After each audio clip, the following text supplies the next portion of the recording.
ئامانجەی کە پێغەمبەرانی بۆ نێردراون چەند ئامانجێک هەیە کە پێغەمبەران بۆی هاتوون بۆ ئەوەی ئەو ئامانجانە بچەسپێنن ئەو هێڵە گشتیانە بچەسپێنن لەسەر زەویدا.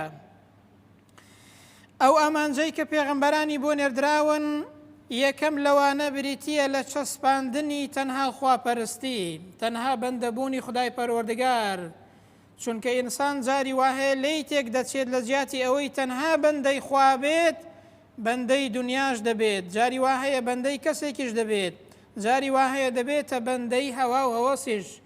پێغەمبەران بۆ ئەوە هاتوون بۆ ئەوەی کە ئەوە بچەسپێنن ئینسان تەنها بەندەی خوای پەروەردگار بێت، خالیسەن و مخلیسەن ببێتە بەندەیەکی پاڵەفتەی خودای پەروەردگار، واتە ئینسان یەکتاپەرست بێت، تەوحید بچەسپێت لەسەر زەویدا. پێغەمبەران بۆ ئەوە هاتوون.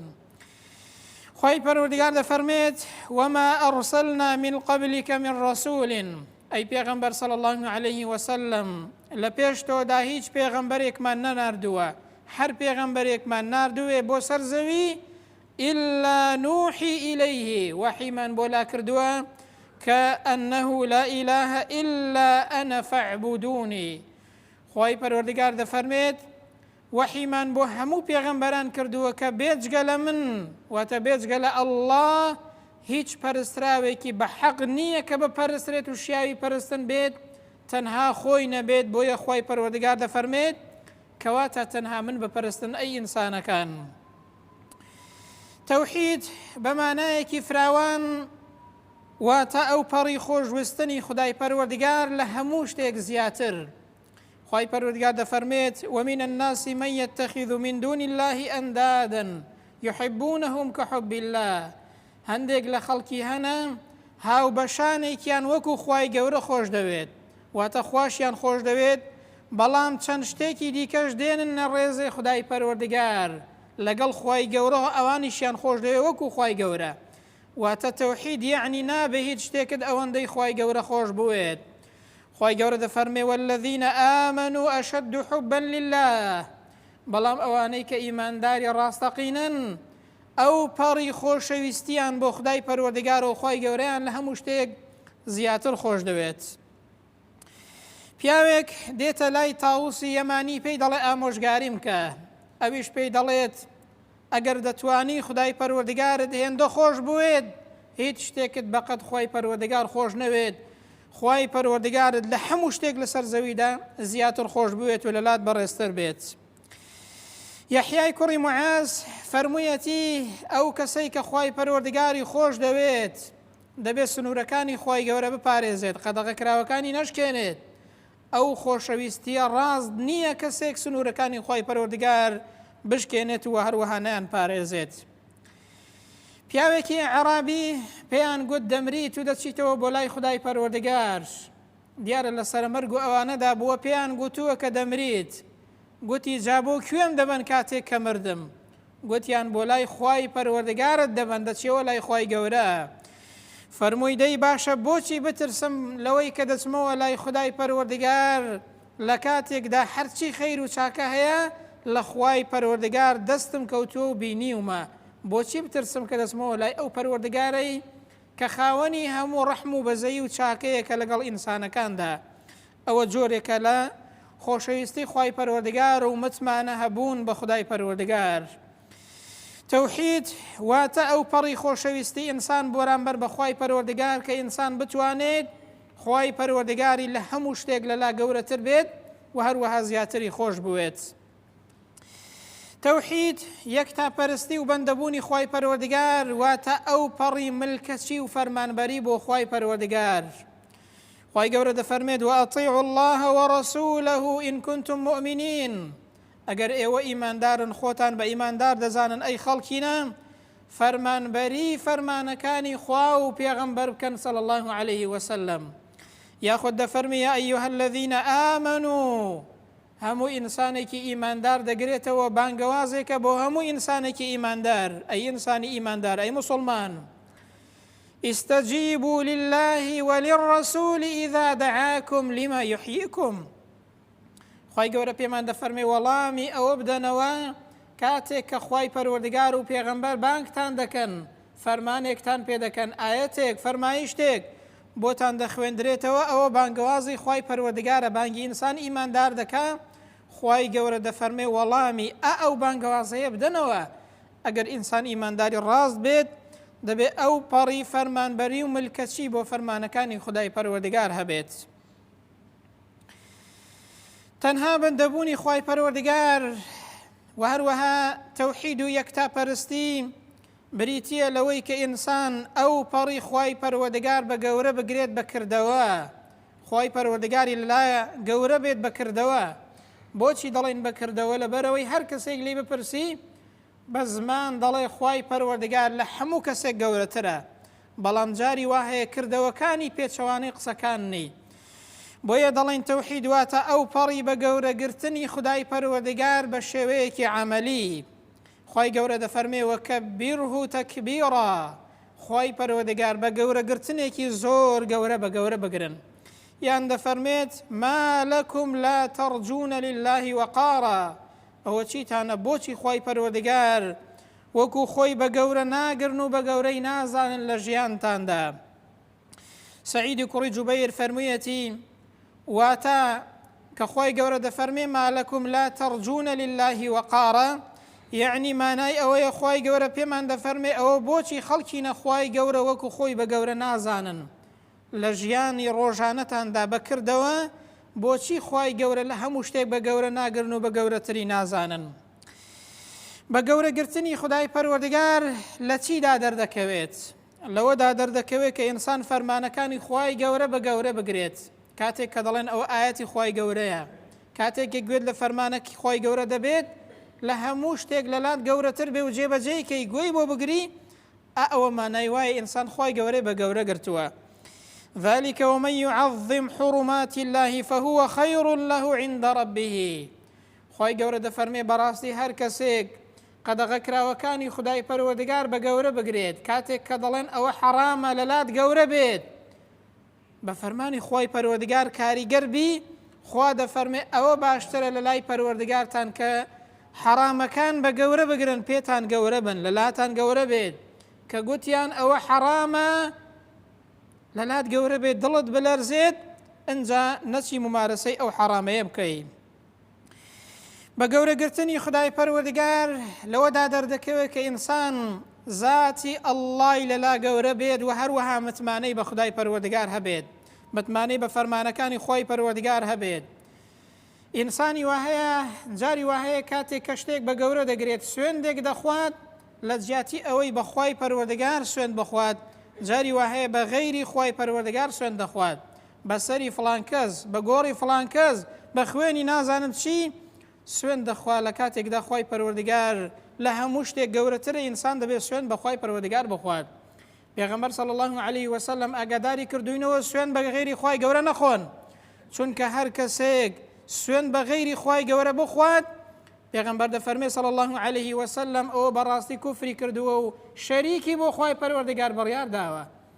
دەی بە گەورەگرتنی خوای گەورە ئەوەیە کە ئینسان ذاتی ئەڵڵای لەلا گەورە بێت لە هەموو شتێک زیاتر، و هەروەها متمانەی بە خودای پەروەردگار هەبێت لە هەموو شتێک زیاتر. برم جارێکی قسەم لەگەڵ نەفەرێکیدا دەکرد لەسەر بابەتێک کێشەیەکمان بوو، گوتی فڵان کەس پێ دوایە کە ئەو شتە ئاوایە؟ گوتم بەڵێ. گوتی دەتوانی سوێند بخۆی؟ سوێندم بە خوای پەروەردگار خوات کە ئەو شتە ئاوایە و بەو شێوازەیەیە. گوتی ئاخر بڵێ بە گۆڕی فڵان کەس ئەو شتە ئاوایە، خوا پەناماندات. گوتم جا فڵان کەس خوای گەورە گەورەترەیان گۆڕی فڵان کەس هەمومان بەندەی خوای گەورە نین، ئەویش هەر بەندەیەک نەبووە. گوتی مامۆستا بەخوا دەزانم ڕاستە، خوا لە هەموو کەس گەورەترە، بەس من قەنەعاتم زیاتر بە گۆڕەکەی هەیە. خوای گەورە پەناماندا برام، ئەوە کەی بە گەورەگرتنی خوای گەورەیە؟ بۆیە دەڵێن بە عەمەلی ئینسان خوای گەورە بە گەورە بگرێت. جاری وهەیە بە زمان دەڵێ مامۆستا وەڵڵا ڕاستە کاکە خوا لە هەموو کەس گەورەترە، بەڵام کاتێک دێتە سەرباری عەمەلی خوای گەورەی پێ لە هەموو شتێک گەورەتر نییە، زۆر شتی دنیایی پێ لە خوای گەورە گەورەترە، خوا پەنامانداد. دەبێ ئینسان بەکردەوە خوای پەروەردگاری پێ لە هەموو شتێک گەورەتر بێت، ذاتی ئەڵڵا. برم بە گەورەگرتنی خوای پەروەردگار لەوەدا دەردەکەوێت کە کاریگەر بین بە کەلامی خوای پەروەردگار و هەروەها پەندی لێوەربگرین. کاتێک کە قورئانمان بۆ دەخوێندرێتەوە پێی کاریگەر بی، ئیمانت پێ زیاد کات، ئەنجا بکەویە ژێر کاریگەری ئینسانی وا هەیە ئاەتی قورئانی بۆ دەخوێنیەوە بەڵام کوردەواری دەڵێ وا نازانێ هەر نەبای دێنە باران و هیچ پێی کاریگەر نابێت بە گەورەگرتنی خوای گەورە لەوەدا دەردەکەوێت کە ئینسان کاریگەر بێ بە کەلامی خودای پەروەردگار و بە قسەی خوای پەروەردگار.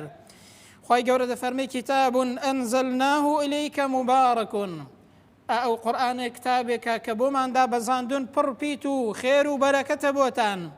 جا بۆچی بۆی دابەزاندوین خوای گەورە؟ لیەدەبەڕوا ئایاتیه بۆ ئەوەی بیر لە ئایەتەکانی بکەینەوە وەلیەتەذەکەرە ئولو الئەلباب ئەو کەسانەی کە خۆیان بە عەقڵ دەزانن بۆ ئەوەی خاوەن عەقڵەکان پەندی لێ وەربگرن. کەواتە قورئان بۆ ئەوە هاتووە کە ئینسان پێی گاریگەر بێت بیری لێ بکاتەوە و هەروەها دەرس و پەندی لێ وەربگرێت. بە گەورەگرتنی خوای پەروەردگاریش لەوەدا دەردەکەوێت کە ئینسان کاریگەر بێت بە کەلامی خودای پەروەردگار. بە گەورەگرتنی خوای پەروەردگار لەوەدا دەردەکەوێت کە ئینسان قەدەغەکراوەکانی خوای پەروەردگار نەشکێنێت، سنوورەکانی نەشکێنێت، لە حەرامەکان دوورکەوێتەوە، فەرمانەکانی خودای پەروەردگار بە گەورە بگرێت. بشری کوڕی حارث فەرموویەتی ئینسان ئەگەر بیر لە گەورەی و عەزەمەتی خودای پەروەردگار بکاتەوە، بیر لە دەسەڵاتی خوای پەروەردگار بکاتەوە، هەرگیز گوناه و تاوانی پێ ناکرێت. بۆیە هەندێک لە زانایان فەرموویانە ئینسان هەتاوەکو چاکتر خوای گەورە بناسێت چاکتر سام و هەیبەت لە خوای پەروەردگار دەکات. ئەی ئینسانێک ئەگەر ئەو عەزەمەتی خوای پەروەردگارێ بۆ دەرکەوت بێت، خوای گەورە بناسێت، دەسەڵاتی بزانێت، چۆن لە خوای پەروەردگاری خۆی ناترسێت و سام و هەیبەتی لێ ناکات. هەتا ئینسان چاکتر ئەو پەروەردگارە بناسێت، بێگومان چاکتر سام و هەیبەت لە پەروەردگاری دەکات و قەدەغەکراوەکانی ناشکێنێت. تەوحید و یەکتاپەرستی بە مانا فراوانەکەی ئەوەیە کە ئینسان هەرچی خواپەرستی هەیە تەنها بۆ خوای پەروەردگاری بکات، هەر لە سوزدە و ڕوکوعەوە، هەر لە هاوارکردنەوە، هەر لە پەنا پێبردنەوە، هەر لە داوا لێکردن، هەر لە سوێن پێخواردنەوە، هەمووی تەنها بۆ خوای پەروەردگار بێت. خوای گەورە دەفەرمێت ولا تدعو من دون الله ما لا ينفعك ولا يضرك. داوا لە غەیری خوای پەروەردگار مەکە، مەپاڕێوە، هاواری بۆ مەکە لە غەیری خودای پەروەردگار، چونکە غەیری خوای گەورە نە زیانی بەدەستە نە قازانجی بەدەستە. ئەوەی کە هەموو شتێکی بەدەستە تەنها زاتی ئەڵڵایە برام.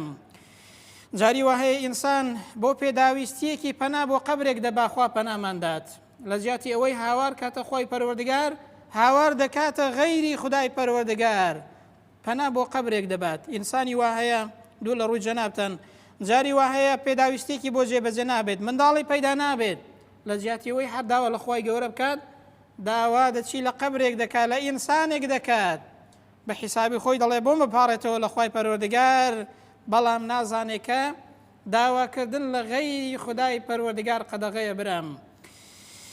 تەوحید و یەکتاپەرستی ئەوەیە کە ئینسان هەروەکو چۆن شەعائیرەکان لە خوای پەروەردگار وەردەگرێت، پەرستنەکان شەرائیعەکانیش لە خوای پەروەردگار وەربگرێت، واتە یاسایەکان لە خوای پەروەردگار وەربگرێت، حەڵاڵ و حەرام لە خوای پەروەردگار وەربگرێت، بەرنامە و دین تەنها لە خوای پەروەردگار وەربگرێت، لە ئینسانێکی وەرنەگرێت، تەماشا نەکات ئینسانێک حەڵاڵ و حەرامی بۆ بڕیار بدات.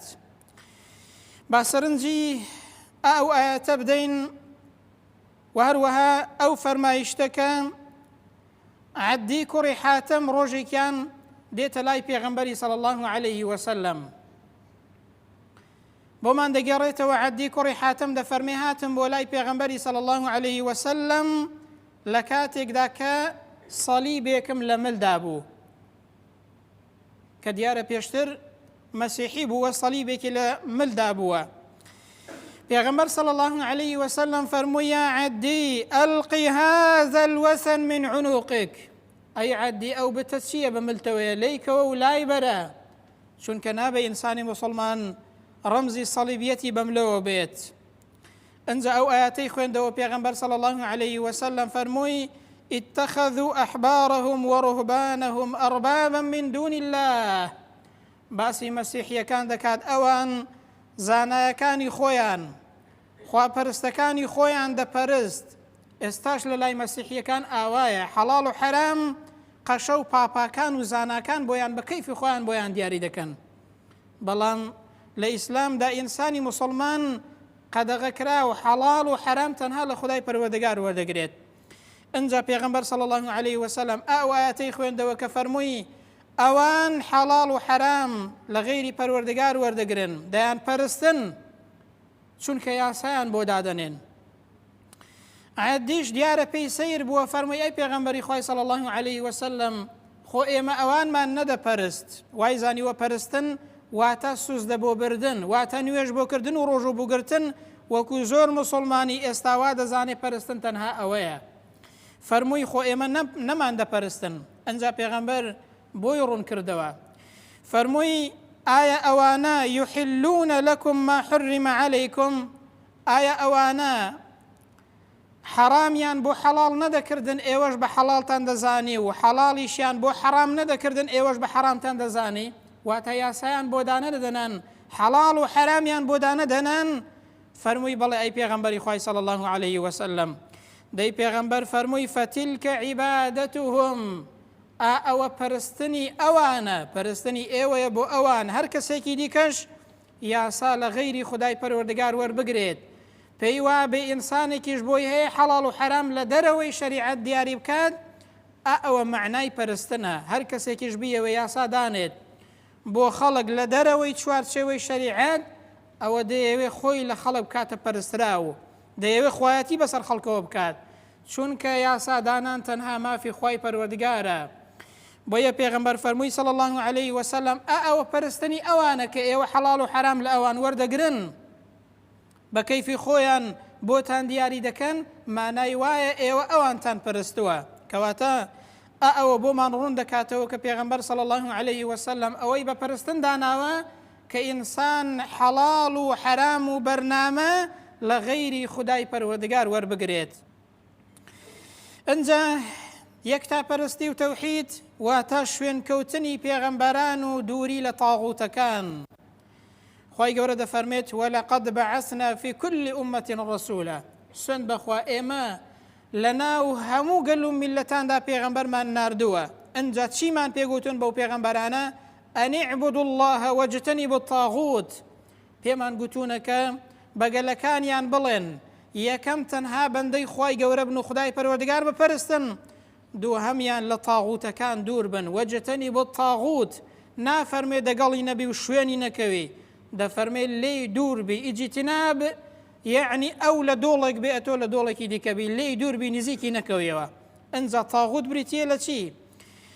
بریتیە لە پەرستنی غەیری خوای پەروەردگار بریتیە لە شوێن نەکەوتنی ئەو کەسانەی کە خەڵک بەڕێی بێشەرعیدا دەبن بریتیە لە دووری لەو کەسانەی کە دەیانەوێت پێش خەڵکی بکەون بەڕێی بێدینیدا خەڵک بەرەو بێدینی ببن خەڵک بەرەو هەردێڵ ببن هەڵیان بدێرن و هەروەها پێیان بخلیسکێن و لەسەر دینیان نەهێڵن دەیانەوێ بەڕێی بێشەرعیدا خەڵک ببن هەر کەسێک ئاوا پێش خەڵک بکەوێ و هەر ڕژێمێک بێت ئەوانە تاغوتن پێویستە ئینسان لێیان دوور بێ بە نەسی ئاەتی خودای پەروەردگار.